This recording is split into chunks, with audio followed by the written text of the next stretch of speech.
श्री गणेशाय नमः। श्री महासरस्वती नमः। जय सिया राम। तो मित्रों, मारुति ज्योतिष में आपका स्वागत है।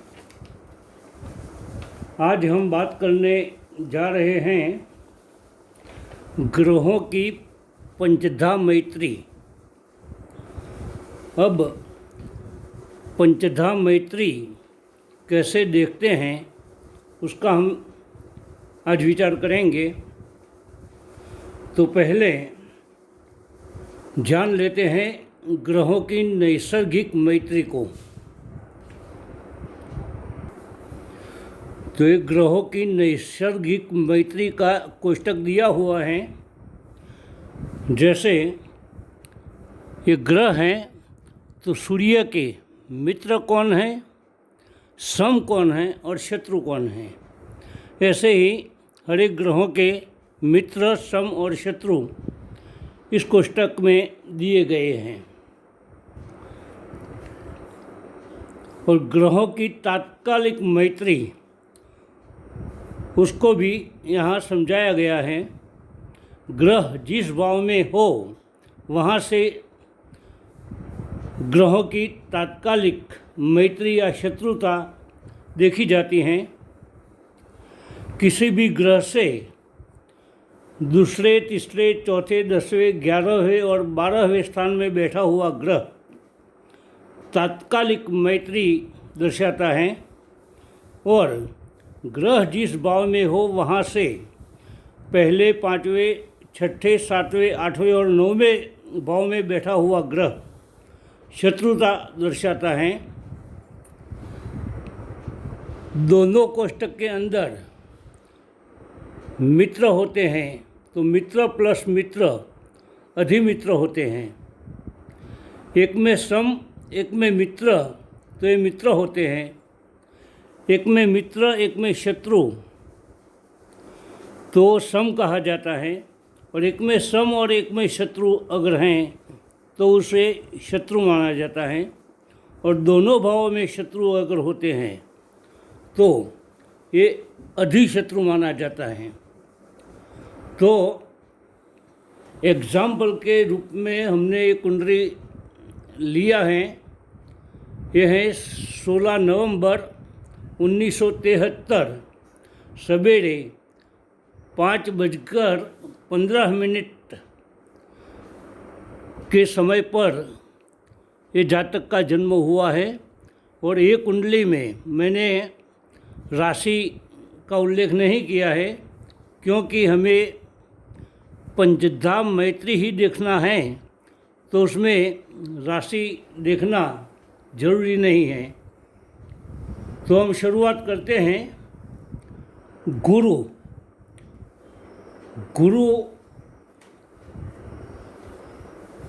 और मंगल। तो गुरु और मंगल नैसर्गिक मैत्री में मित्र होते हैं। तो मित्र प्लस ग्रह जिस भाव में बैठा है वहाँ से 1, 2, 3 और 4 गुरु से मंगल चौथे भाव में है। तो तात्कालिक मैत्री में चौथे भाव में बैठा हुआ ग्रह तात्कालिक मैत्री दर्शाता है। तो मित्र प्लस मित्र ये हुआ अधिमित्र।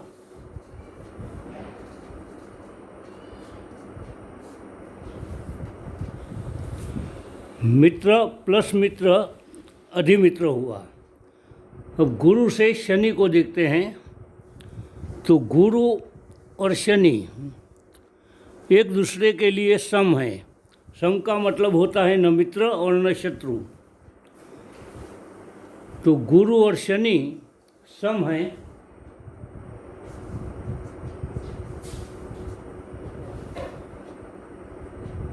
तात्कालिक मैत्री में गुरु से पहला, दूसरा, तीसरा, चौथा, पांचवा, छठे स्थान में शनि बैठे हुए हैं तो तात्कालिक शत्रुता दर्शाते हैं। तो उसमें गुरु से शनि शत्रु हुआ,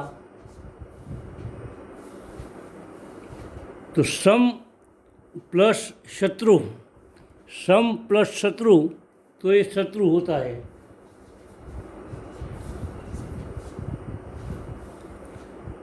अब गुरु से केतु का देखते हैं। तो गुरु से केतु भी सम है। राहु जहाँ जहाँ लिखा है वहाँ केतु को भी समझना है। तो केतु सम है।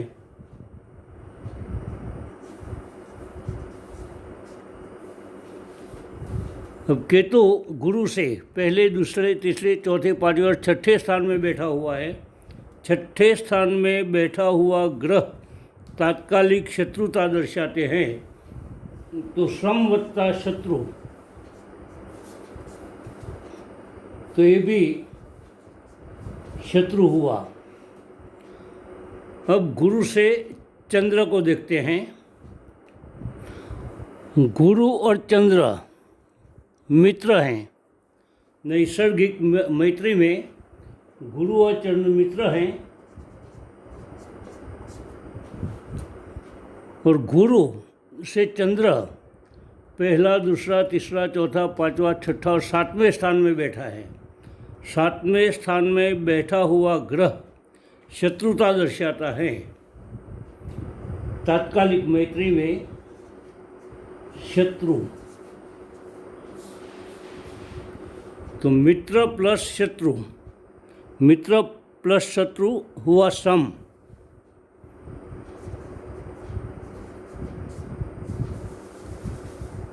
अब गुरु से सूर्य का संबंध देखते हैं। गुरु और सूर्य दोनों नैसर्गिक में मित्र होते हैं।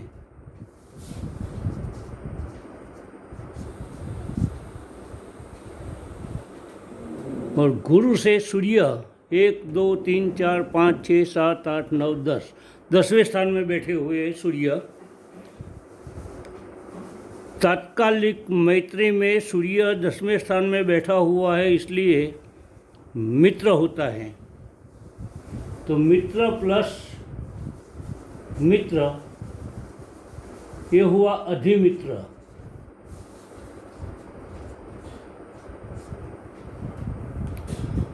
अब देखते हैं गुरु से बुध। तो गुरु और बुध दोनों में शत्रुता है। नैसर्गिक मैत्री में गुरु और बुध परस्पर शत्रु हैं। तो ये शत्रु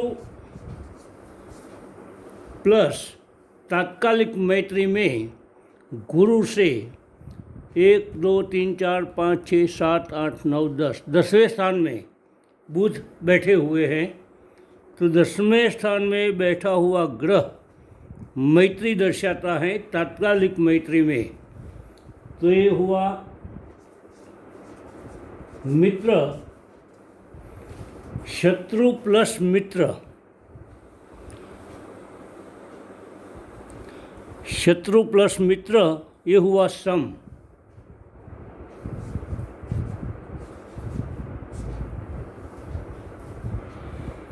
अब शुक्र को देखते हैं। शुक्र और गुरु, गुरु शुक्र को शत्रु मानता है।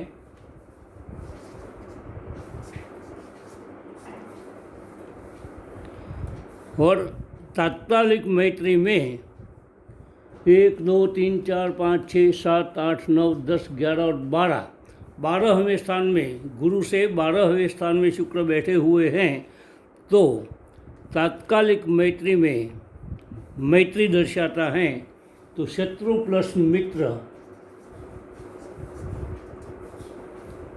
तो शत्रु प्लस मित्र सम।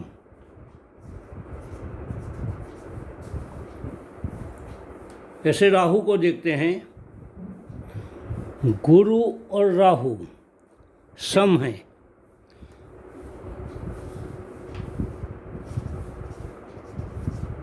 नैसर्गिक मैत्री में गुरु और राहु सम हैं। जिस ग्रह जिस भाव में है वहाँ से तात्कालिक मैत्री में 1 2 3 4 5 6 7 8 9 10 11 और 12वें स्थान में राहु बैठे हैं। तो 12वें स्थान में बैठा हुआ तात्कालिक मैत्री में मित्र कहलाता है। तो सम प्लस मित्र, तो सम प्लस मित्र, तो ये मित्र माने जाते हैं। तो गुरु से ये कुंडली के लिए गुरु से सभी ग्रह को हमने देख लिया। मंगल अधिमित्र, शनि शत्रु, केतु शत्रु, चंद्र सम, सूर्य अधिमित्र, बुध सम, शुक्र सम और राहु मित्र हुआ। और अगर गुरु से शनि, ये एग्जाम्पल के रूप में देखते हैं, गुरु से शनि शत्रु होता है। अगर शनि से गुरु को अगर देखा जाए तो भी ये शत्रु ही होगा। शनि और गुरु सम है, तो सम और तात्कालिक में शनि से 1 2 3 4 5 6 7 8 8वें स्थान में बैठा हुआ ग्रह शत्रुता दर्शाता है। तो सम प्लस शत्रु, तो शत्रु हुआ, यहाँ भी शत्रु ही है। तो ऐसे हर एक ग्रह का अलग अलग अपने को देखने का है और उसका फल क्या होता है ये देखते हैं। तो जब अधिमित्र होता है तो उसका मतलब ये हुआ कि गुरु की महादशा में मंगल की अंतर्दशा या फिर मंगल की महादशा में गुरु की अंतर्दशा अधिमित्र होने के कारण बहुत शुभ फल देने वाली दशा होती हैं। ऐसे ही गुरु और सूर्य अधिमित्र हैं तो भी गुरु की महादशा में सूर्य की अंतर्दशा और सूर्य की अंतर्दशा में गुरु की, सूर्य की महादशा में गुरु की अंतर्दशा अधिमित्र होने के कारण बहुत शुभ फल देने वाली होगी। अब शनि और गुरु शत्रु हैं, केतु और गुरु भी शत्रु हैं, तो शत्रु की दशा कैसा फल देगी ये भी देखते हैं। तो गुरु की महादशा में शनि की अंतर्दशा, केतु की अंतर्दशा और शनि की महादशा में गुरु की अंतर्दशा, केतु की महादशा में गुरु की अंतर्दशा शत्रु होने के कारण वो कष्टदायक फल देगी। अगर अधिशत्रु होता तो और ज़्यादा कष्टदायक फल मिलेगा, मगर एक शत्रु हैं तो जो अधिशत्रु से कुछ कम मगर फल तो नेगेटिव खराब फल ही मिलेगा। अब गुरु और चंद्र सम है, गुरु और बुध सम है, गुरु और शुक्र ये भी सम है। तो गुरु की महादशा में चंद्र की अंतर्दशा, बुध की अंतर्दशा, शुक्र की अंतर्दशा